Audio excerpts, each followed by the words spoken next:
Dr.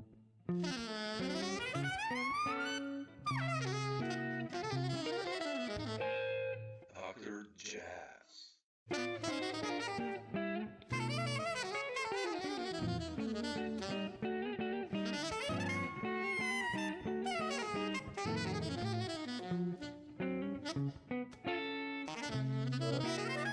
You're incredibly productive for the last, you've been like 15 years, 20 years. Like, where do you get the energy from? Like, what's the story? What do you drink or eat? I don't know. Yeah.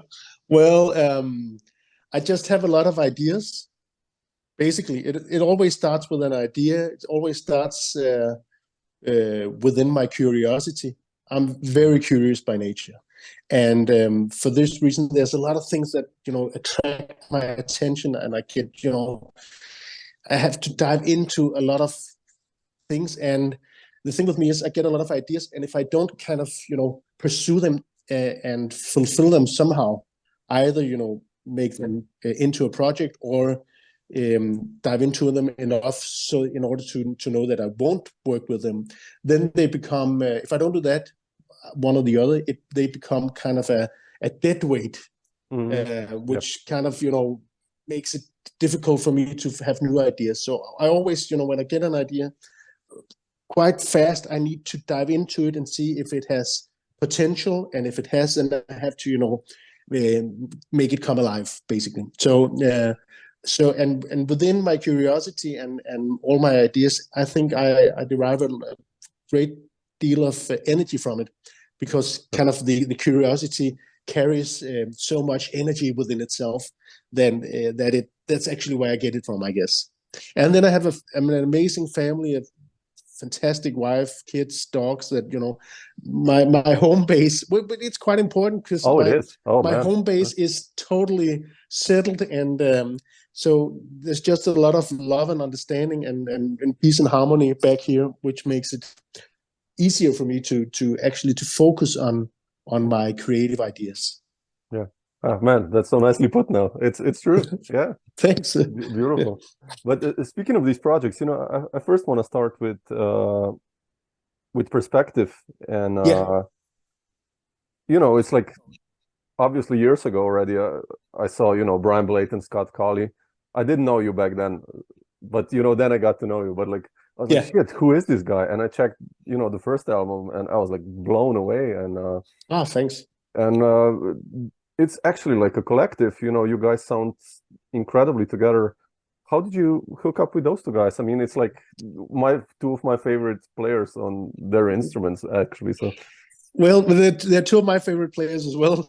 And well, the thing is, I've been playing and working a lot with the New Yorker pianist Kenny Werner. Yeah. He's a very dear friend of mine, and we've been working for, I guess, 15 years or more.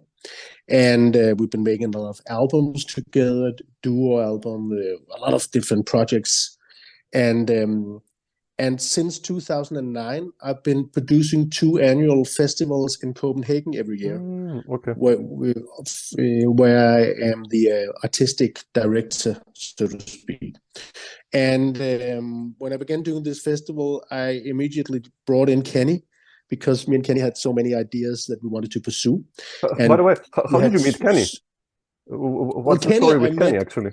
Yeah, the story with Kenny is actually that one of my musical uncles in Danish music, drummer Alex Riel, who's now 83 years old, who used to play a lot with my father. I've known Alex all my life. And Alex used to be a jazz drummer in the legendary Danish jazz club, Copenhagen-based jazz club Montmartre, where he played with everybody from Stan Getz to Dexter Gordon, Ben Webster, you name it, Roland Kirk, Dizzy, Bill Evans, all those cats. And but Alex was also the drummer in my father's beat rock super band in late 60s entitled Savage Rose. And this band was actually a big thing in also abroad. They opened Newport Jazz Festival in 1970, I think, sharing the stage with Blood, Sweat and Tears and Sly and the Family Stone and stuff like that. So, and that was my father's band, and Alex was the drummer of that band. So Alex is kind of my uncle.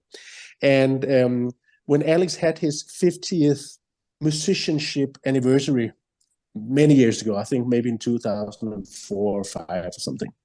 Whatever. He wanted me to set up a special event concert production. So I initiated a project with Alex and myself, with 3 alto saxophone players from 3 generations, myself, Bobby Watson and Phil Woods. And then a rhythm section with the French bassist Pierre Boussaquet, Alex, of course, on drums, and Alex wanted to bring in Kenny Werner. So that's where I met Kenny. I think it might have been 2005 or something. And me and Kenny, we instantly hit it off, and we just became very, very good friends, and we just had a musical connection from the very first second we played together. And we just knew that we had to work together, and we also bonded on a personal level. We really became close friends, and so we've been working together. And when I initiated my 2 annual jazz festivals, I knew I wanted to bring in Kenny, and we brought our networks together, people that we wanted to meet musically, and set up different situations. And one situation from one of my festivals, concert series, I wanted to produce or present Kenny's music in a quintet formation. So we brought in Randy Brecker, whom I've been working with since the late 90s, who's also a very dear friend of Kenny. And then Kenny brought in Scott and Brian. Okay. And I've been playing a few times with Scott before, also at the festival, actually. And then for a sound check where Kenny and Randy, I think they might have been late, or Brian, Scott, and me were early or something. Anyhow, we got up on stage and we just began playing trio, and it just felt so natural. And Scott immediately said, "Guys, we need to explore this trio formation." And that was actually the beginning of it. And then we recorded our first album at Sear Sound, which is just entitled Koppel, Colley, Blade Collective. And then we made an album with symphony orchestra with the music of my father, entitled the Mulberry Street Symphony. And then this new album. So this is kind of our 3rd album as a group, and it's very much a trio collective. It's wonderfully deprived from any egos. It's not about us at all. It's not about me. It's not about Brian. It's not about Scott. The music's not about us. It's about what we can accomplish and explore as a true democracy, really. And that makes it so wonderful to play with them. We also, on a personal, we're really close friends. All 3 of us stay at each other's houses when we are, in those different areas, and our families know and love each other. And so it's become much more a family connection than anything else, which is wonderful, and which also comes through in the music, because, as I mentioned, it's not about any of us, nurturing any ego or wanting to show off or having a vision of we need to go this direction because we need to save whatever. This is just about 3 musicians trying to basically play as little as possible in order to make room for an artistic dialogue, which we enjoy being in. Yeah, I know. I mean, when I listen to you guys, it's like what you said, I immediately get this idea. I mean, obviously, those 2 guys play like monsters. They have huge ears, and totally. I mean, anything they do, it's just like, wow. Exactly. It's so easy to play with this trio because we know each other so well, and we there's a lot of things that we don't ever have to talk about or even think about. We just do it, and all of us bring in ideas, both on stage, improv, or composed music or whatever, and there is no leader in this group. It's really a true equal democracy, which sometimes makes it hard for us to decide where to go to eat between concerts, because everybody's like, well, I'll follow you guys.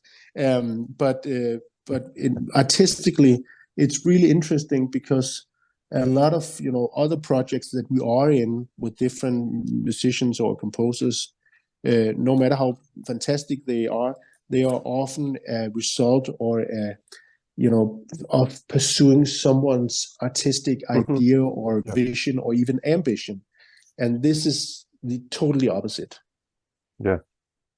That's beautiful, man. If you get to do that, you know, at such a high level, that's like that's the top, right? I mean, we really enjoy it, and we know it's even though our schedules don't let us leave us much space to work with each other because we're all so busy. We know that this is an ongoing thing. We've been playing with this group for I think 12 years now, something like that, and we will definitely continue with it because it's important to us. Yeah, like otherwise, you know, when I listen to you also, but you compose for this trio or everyone composes? Everyone composes, but on this new album, it's mainly me and Scott. Right? Yeah, mainly me and Scott. I think we're almost 50-50 on this one, and then we have a collective composition as well, entitled After Time. But but you know, that's everyone contributes to whatever we play and to the set list, and every concert we play is totally different from the other. Yeah, I wanted to ask you how you compose. You know, I've listened now to quite some of your music, and you know, there's like this importance of melody I get when I listen to your compositions. Like, what's your process there? I mean, do you always compose also for the players, or do you have like a sketchbook or a daily routine? I don't have any daily routines at all except my dogs. And especially don't have any routines when it comes to composing music or working with music, in the sense that I really go with the spontaneous inspiration or the energy or the idea of the moment. So and when I compose for this trio, sometimes I don't know I compose for this trio, then I just compose something and then it turns out, oh, this was meant for this trio. And sometimes it's a sound that Brian made, or a special way that Scott hit a note that stays in my head or in my system, and then suddenly a composition comes out of that. I do compose a lot of music, and I've been writing quite a lot of works. I just saw the work list the other day by coincidence with my publishing company, and it's quite extensive, I must say. I think 600 works or something. Jesus, okay, that's but I really it's always the idea, and in terms of the melodic side of, I mean, to me, I'm kind of unschooled. I went to the conservatory in Copenhagen, but only for 4 months, and then I left when I was 18 years old, because I didn't want to have like predetermined schemes or ways or other people's rules that I thought would restrict my creativity. So leaving the conservatory and the school system also meant that I really had to find my own way, and also find my own way to educate myself musically. But which made my curiosity kind of the motor, the engine for also developing myself. So it's not enough just to be curious. For me, I also had to dive into things that I couldn't do or couldn't understand, try to learn it, but in other ways than the academic way.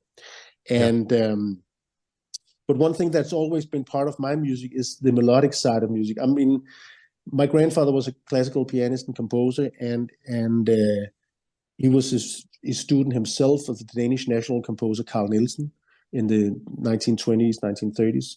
And but he was already back then, my grandfather, interested in the new music, which was Armstrong and Ellington.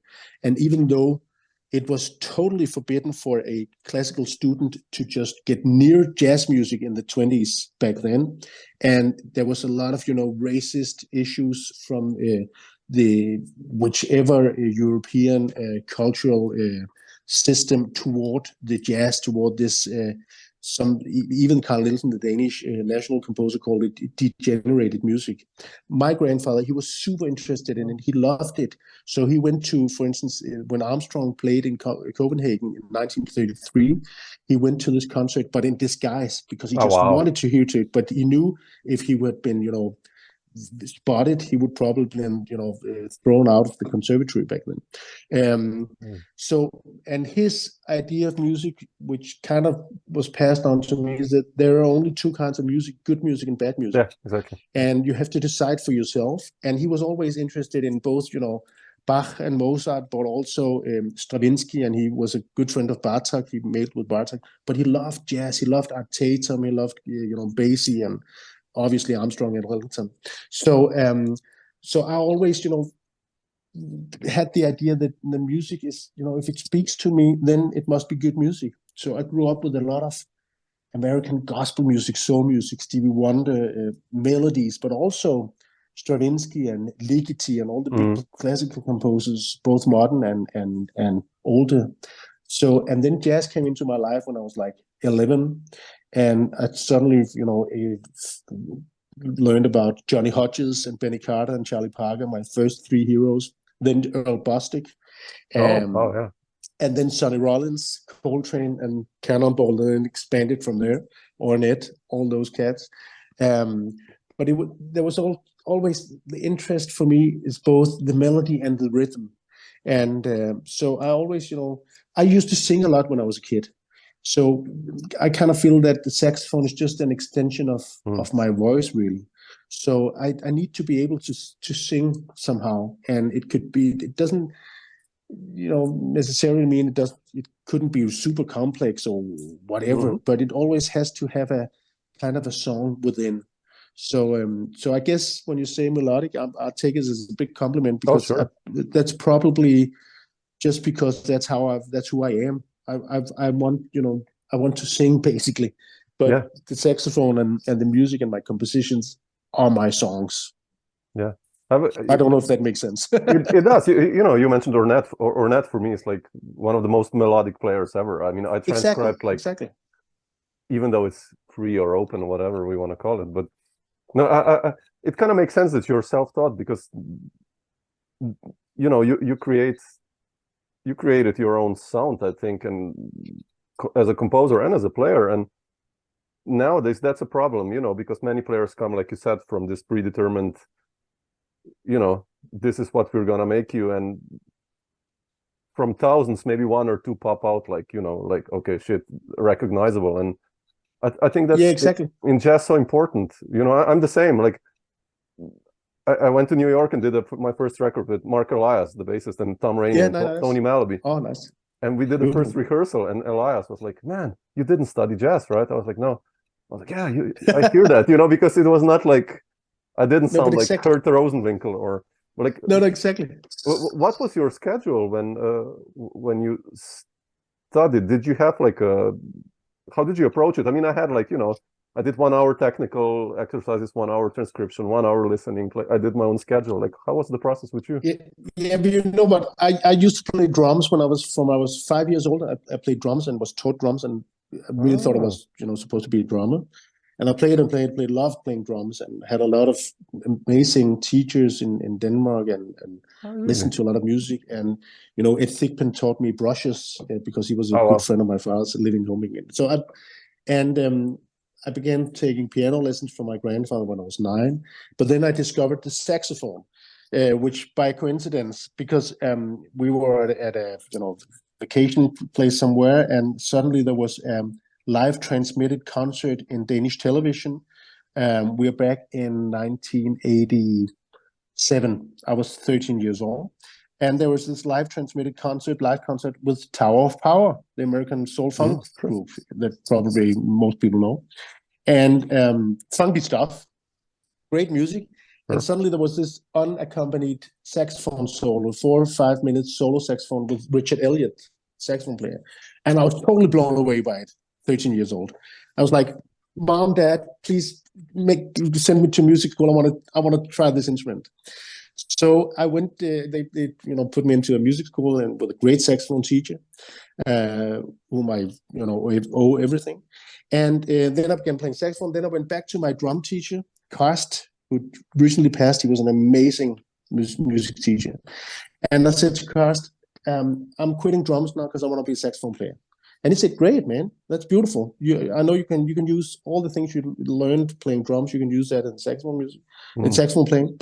And then I just discovered Sonny Rollins at that time. So I said to him, "Yes, I know what I want to be. I want to be Sonny Rollins #2." So I wanted to learn all his solos, all his licks, and just play like that. And then Karst looked at me, and he was really someone you had to respect. He was such a loving man, but he also was such he had so much knowledge. So we just naturally really respecting. And then he looked at me, and he didn't raise his voice or anything. He just looked at me with sincerity and seriousness and said, "Benjamin, nobody wants that. Nobody wants Sonny Rollins #2. We have Sonny Rollins #1. That's true. Yeah. That's so. What the world wants is Benjamin Koppel #1. Be yourself. That's what we want." And that was the best advice anyone could ever give me. And right in that moment, I knew, damn, it's true. The music is not about learning Coltrane solos by heart and playing them on stage, because it can never be half or a tenth as amazing as Coltrane did it. But the thing is to find my own voice, be myself, be true to me, myself, my own story, and try to explore that musically. So that kind of set it in perspective for me, which made me go other ways and getting all the ordinary tools, learning all Coltrane's Rollins solos by heart, or getting all the licks. We play giant steps in all 12 keys or whatever. So I had to find my technical things and challenges other places. So I went to my saxophone teacher, Peter Norman, and he put me through a lot of classical music, classical saxophone literature, which is where I really got all my technique and which made me come into a music vocabulary that really wasn't that connected with jazz at all. So it was more like diving into this world, getting a lot of tools from that, and then trying to, or being able to transfer or transform all these tools into a totally other musical setting. And for that reason, I never kind of learned any licks at all, but kind of just learned the technical nature of the instrument, so to speak. So that was my way into that. That's probably where the melodicism comes from also, right? Probably. Yeah. Probably. Because, when you only have one note at a time, whatever you do would be some kind of melodic structure. Yeah. It goes, and you can try to, fight the instrument or fight the nature of the instrument, but it will always have some melodic side. And because you can only play one note at a time. I know there are multiphonics, but basically it's a one note instrument, right? Sure. So so it probably comes from there as well. When did you go to New York for the first time? Because I know you have a strong connection with New York and the players. Yeah, I do. Well, I went there when I was 19 years old in 1994. I went together with a very dear friend of mine, Christopher Sane, a Danish drummer, and my sister Marie Koppel, who's an amazing soul gospel singer. And we went there, and the initial plan was to attend a school. But after I left the conservatory in Copenhagen after 4 months, I knew I was done with those kind of schools. Yeah. So we just really went over there just to explore the city, explore the music, and make friends and be educated in life and arts. So I stayed there for 6-7 months. I went to a museum almost every day. I went to concert at least once every day. Heard a lot of amazing music. Got to hear Joe Henderson 4 nights in a row at Blue Note, sitting in front, and got to meet him and talk to him.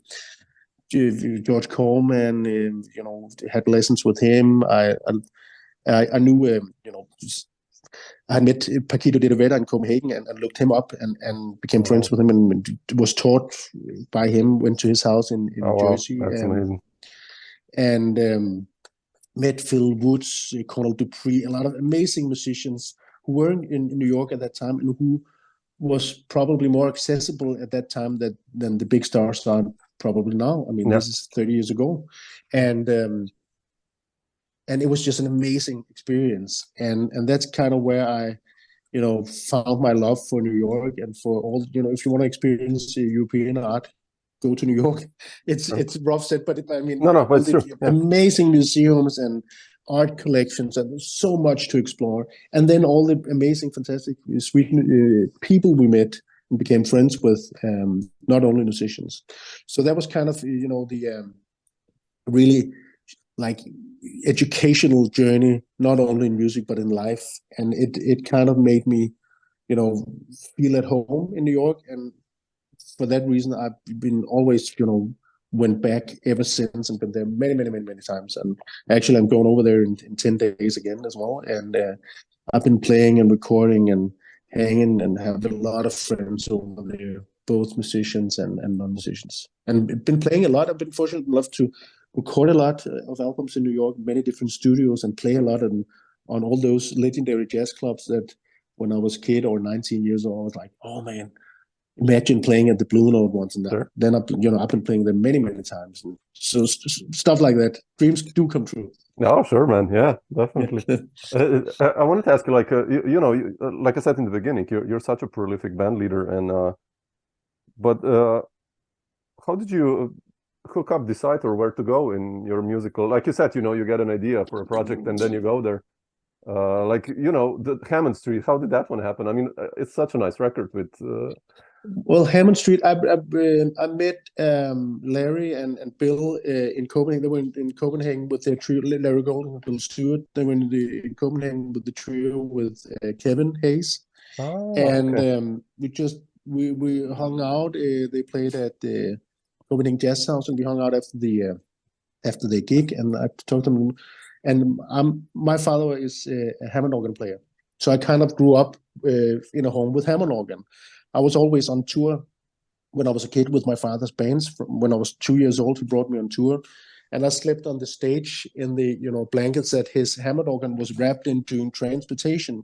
So he made a kind of a bed on stage for me when I was 2, 3, 4 years old. So I grew up with the sound of Hammond organ, love it, and so I wanted to do like an organ trio album. I always wanted to do that, and Larry's an amazing organist, go without saying. So we just, you know, hooked up, and then we decided a time for it. We went to LA and recorded in LA, the three of us, because that's where Larry is, where he has his organ. So yeah, so sometimes a lot of projects come by, I won't say coincidence, but like being able to grab a moment or a situation and just go with and say, hey, do you want to do, I think there's a connection here, let's do something together. Yeah. So that's kind of how a lot of my projects begin, really. I'm just going to take a bottle of water. Oh, sure.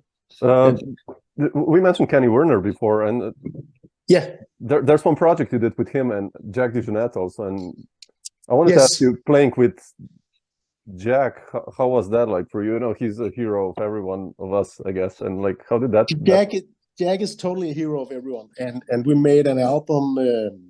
Well, with me and Kenny and Scott. Yeah. Excuse me, I just have to open the door for a dog who's barking here. Sure. 1 second. But it's raining. You don't want to go out, doggy. No. Anyway, yeah. Yeah. How did that come around? Well, Jack is obviously a hero of all of us.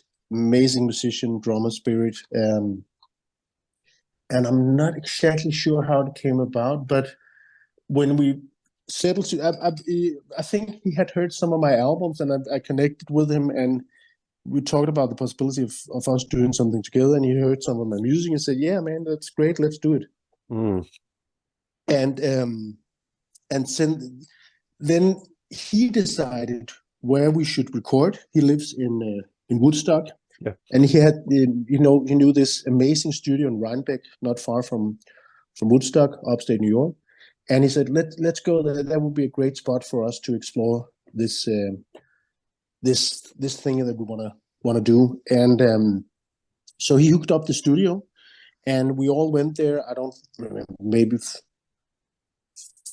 5 days or something like that. It was an amazing place. We lived in at the premises, and just stayed together, ate together, and and Jack lived very nearby, and everyone contributed. Again, it was a collective project. It wasn't me like, I want to play something with Jack, so I wrote 12 really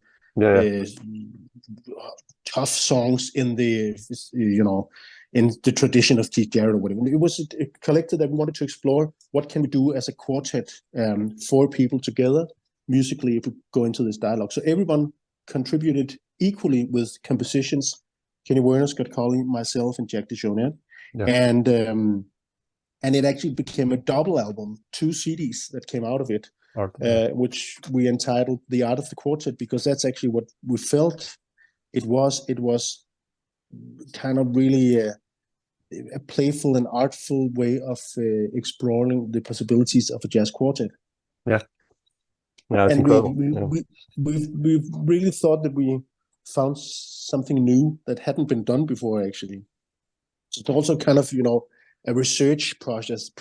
It's almost like being a scientist going into unknown territory.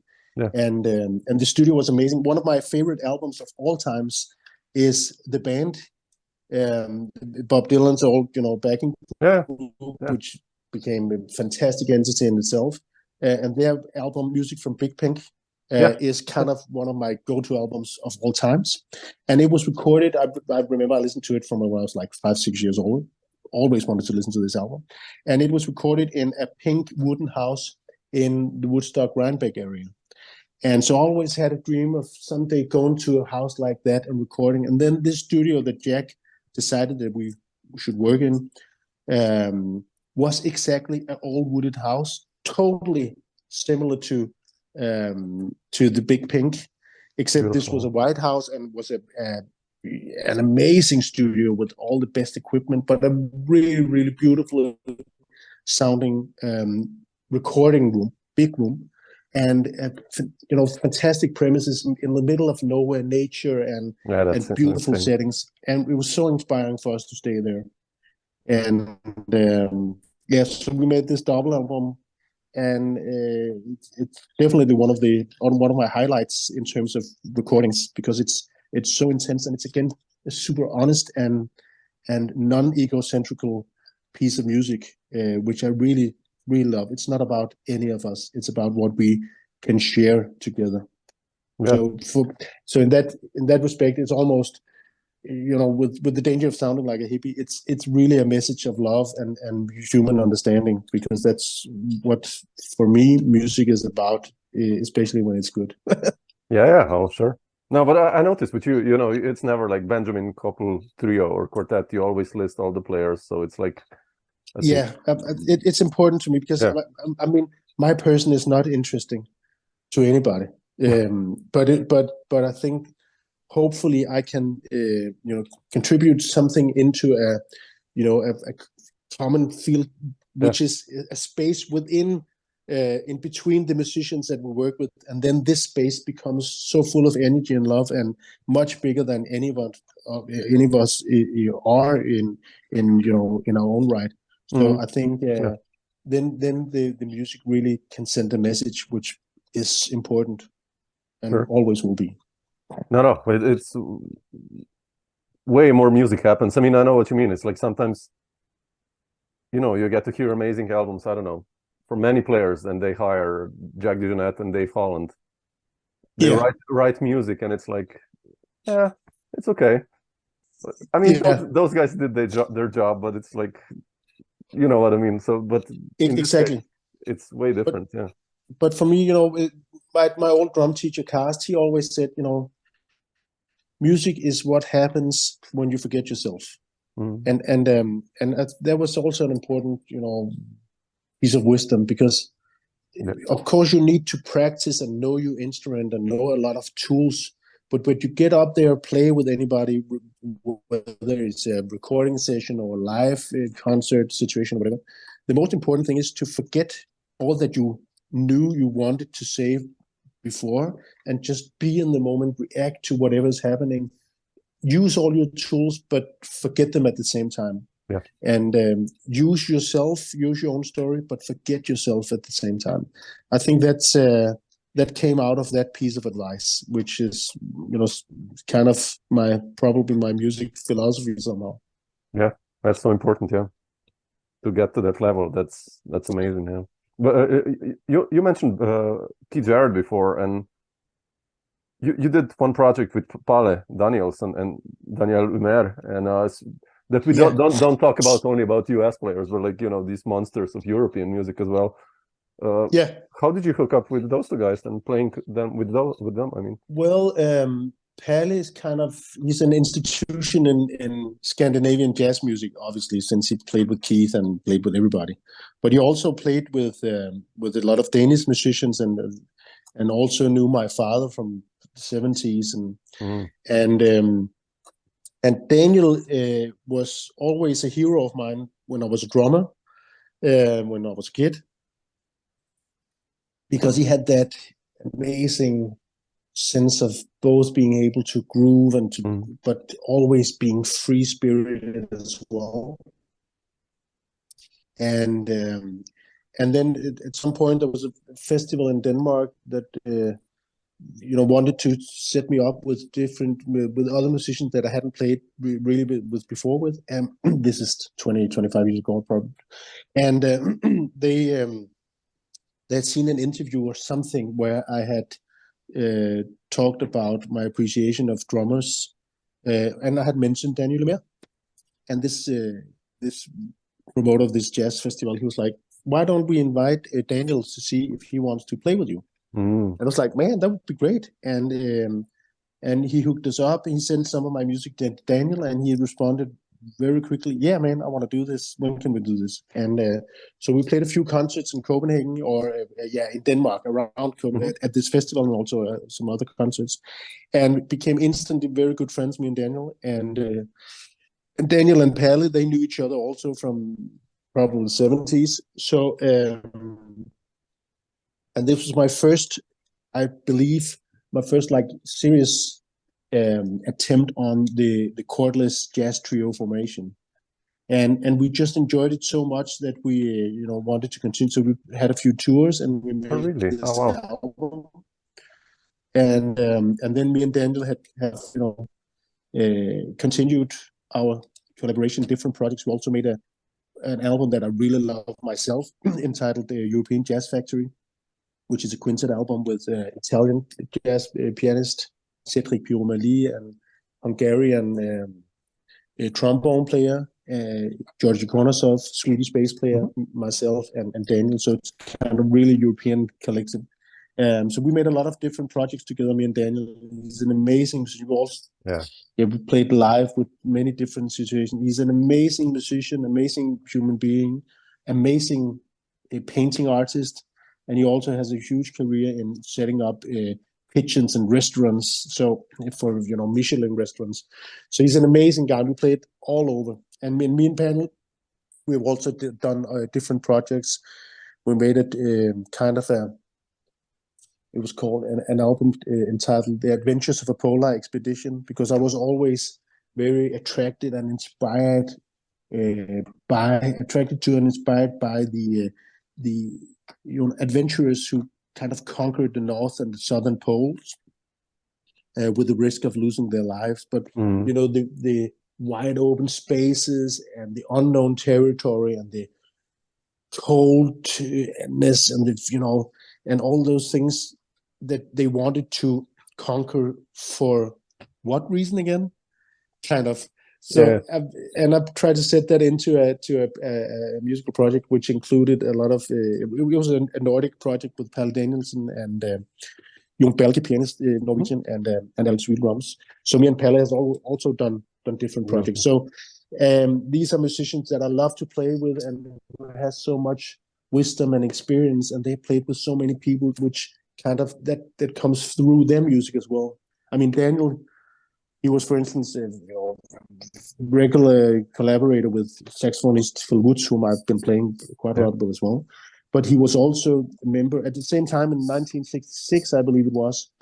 Daniel, when he lived in New York for a short time, he was a member at the same time of both the Bill Evans Trio, the Oscar Peterson Trio, and the Cannonball Adderley Quintet. He was touring with these three groups at the same time. So he really has this amazing jazz history in every beat he plays. John Coltrane used to stay at his house when Coltrane was in Paris. So, I mean, he has a whole jazz legacy, whole jazz history within every beat he plays. And still, he's still looking forward. He never looks back. He's still, interested in connecting in new musical ways, which is so inspiring. So I love playing with Daniel. He's a fantastic friend and a fantastic musician. Beautiful. Yeah, he's such a band leader as well. The last 30 years, beautiful stuff. Yeah, exactly. How come you already earlier in your career you started releasing basically almost all of your albums on Cowbell Music, which is your label? Yeah. How come you decided to go that path? I mean, because with the musicians you have, I think probably labels would want these records, but many artists like yourself, Dave Holland, Dave Douglas, all the big names are also doing it on their own. Like, what's your story there? Well, I decided when I was 25 years old that I had at that time released probably 6 or 8 albums or whatever on major Danish labels, and I felt restricted by them. I felt like they had a lot of business ways of looking at music, which didn't interest me at all, and which I thought was both restricting and uncreative. So for that reason, I thought, well, maybe I should just make my own label, and then I can be free to do whatever. And not many labels, not probably any labels, would allow me to release 6 or 8 albums in 1 year. And I've had quite a few years where I released 4 or 6 or even 8 albums in 1 year, because I have all these ideas and I want to, make them come alive. So as we talked about earlier, they don't become dead weight. So it was easier for me just to make my own label and go with that, because it gave me total creativity, total freedom creatively to do whatever I wanted. And maybe it didn't become as big as a financial success as it could have been, or maybe it didn't come, didn't get the wider attention it could have had on other labels. But instead, I became, a free spirit that could do exactly what I wanted. I've really been, prospering on that. I mean, I think the albums that just came out, one of them was my album number 60 as a leader. I would probably never have, been allowed to do that on a major label. So I chose my, artistic freedom over whatever financial or, business-wise success I might have had on other labels. Speaking of projects, I wanted to ask you also about White Buses, which came out almost now, right? Yes, it's out just these days, and I'm not even sure it's out on all platforms yet. Yeah, so but it's coming out. Yeah, Antje sent it to me, and I listened to it really fast, and it's amazing. And thanks. Again, the players, it's just like going a different path, obviously, than the trio with Scott and Brian. But what's the story behind this project? Well, the story behind this project is that I've always been very interested in in people basically, but also in due to my grandfather, who was brought up Jewish and left Judaism because he married a Danish Christian woman who became my grandmother.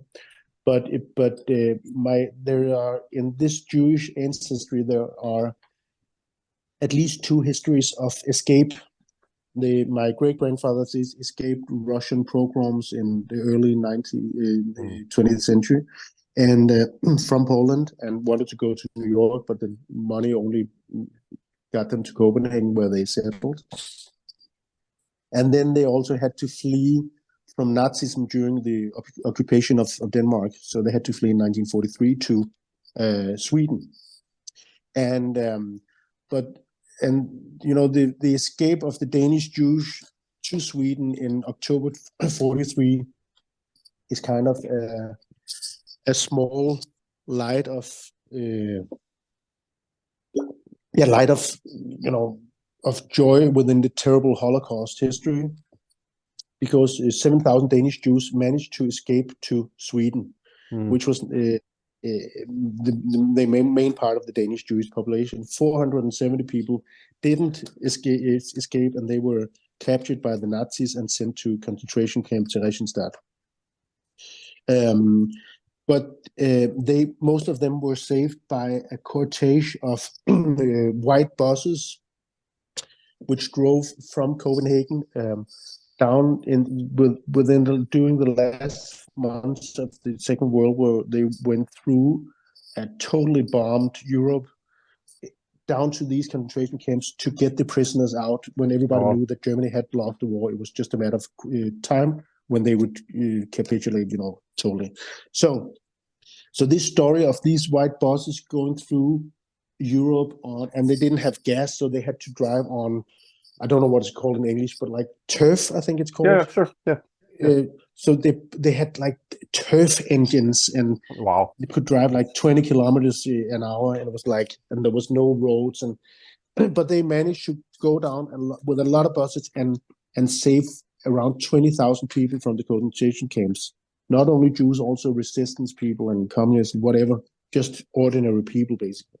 And that story was always very fascinating to me. So 3 years ago, I was out and making some interviews with some of these survivors who were saved by the white buses, and also got in contact with a Danish film director who had made interviews with survivors as well. And all this material was so stunning and fascinating and, really emotional that I had to put it into music. So I took excerpts of these interviews with the voices of the true survivors, telling their story of how the life was in the concentration camp, but also how it was to be saved by these buses and how it was to come back to freedom in Copenhagen, and a lot of them got to Sweden. So it was such a powerful story that I wanted to set it into music. So this is the project. I wrote music around these 20. I curated 20 different quotations, quotes with the voices of the true survivors, wrote music around it, and this is the music that we recorded in New York, which is now released as The White Buses. So it is a story about survival, keeping up hope, depending on other people's selflessness to just go through a living hell in Europe in order to try to save some people they didn't even know. I think it's a very beautiful story, and it's very important, especially in these times where all the terrible things that are happening in Gaza and in Syria and in Ukraine. It's a lot of terrible situations where innocent civilians are, left with a totally uncertain destiny. So I think the story of hope and humanity is as important as ever. Yeah, beautifully put, man. Yeah. How did you hook up with Antonio and Uri? I mean, did you play with them before? And Tana, actually. Uri, I played with I played with quite a few times in different settings. We also made a duo album together. Really? Oh shit! I have to find that. Yeah. Oh wow. Okay. Yeah, it's called Heritage, and it has an undertitle as well. We made it in New York. We kind of it's a duo album where we explore actually our Jewish heritage, because he's also has Jewish heritage. So we explore musically our Jewish heritage. Also recording a few songs that my grandfather wrote in the 30s, being a classical composer, but he was super interesting also Jewish folk music and klezmer music. So he wrote a couple of songs in the 30s that became big hits in Denmark, and me and Uri made our own versions of that, as well as other music. You check that out. I will, yeah. He's a good friend, an amazing musician, and totally a hero of mine. He's a fantastic artist. And Antonio, I met actually through Kenny Werner as well, because at some point Kenny Werner's quintet was on tour, and then David Sanchez, who was in the band at that time, he wasn't able to do a tour for some reason. I don't remember what. And then I substituted for David on a tour with Randy Brecker and Scott and Antonio and Kenny. We played a European tour. Maybe we did it a few times. I don't remember. But anyway, I met Antonio there, and it was just a great pleasure to meet him. He's a wonderful person and an amazing musician, and always we knew that we had to do other things. And And we also played in different connections. We also played, a couple of years ago, we played in Copenhagen in a quartet situation with Swedish piano player Jacob Karlsson and me and Scott and Antonio. So we had, different musical ventures. And I knew that this project would be amazing with him in it, as well as his amazing wife, singer, Tara Alexa, who's an amazing instrumentalist with her vocal skills and big heart. So thankfully they said yes to participate in this project, and their sound and their approach really lifted up the whole project, as well as the rest of the band. It's quite a great cast for this. Yeah, oh man, it's killing. Yeah, beautiful. Otherwise, Benjamin, like not to take more of your time, like what's the schedule problem for you? Like you said, you're going to New York in 10 days. Like what are the plans for the upcoming months? And well, we have this New York tour, but then they also have a European tour coming up with a fairly new project, which again includes Scott Colley, my very dear friend, and two Swedes, the pianist Jacob Karlsson, amazing piano player, and drummer Magnus Öström. Oh, really? Who used to be the drummer of EST, which you probably know. Say hi to Magnus. And I will, definitely. Yeah. And we've been playing with this quartet a few times, and every one of us was like, man, we need to explore this quartet situation. So now we have formed a band with the name Portable Infinity, and we're going on our first real tour here in November, bringing us around Europe, and we're also going to record an album. And so that's one of the new projects. And then I have a series of new albums coming out. I made an album with my father on Hammond organ and Brian Blade, a trio album, which is coming out. A real Hammond trio thing with Brian. And we actually also made an album, my father on piano and Brian Blade on drums, and string quartet, which is also coming out in the spring. So, and then I made a new album, which is also has been recorded, a whole new piece, all original music that I wrote with lyrics, different lyrics. It was actually inspired, or initiated by the war in Ukraine, because it's so devastating to see that the history just repeats itself. And when you see pictures from Ukraine, some of the trenches. Pictures of the trenches look exactly like trenches from First World War. Yeah. So there's apparently we humans don't get any wiser as a species. We still just want to kill each other. It's so terrible. So I had to put this into music. So I made an album which is coming out in February.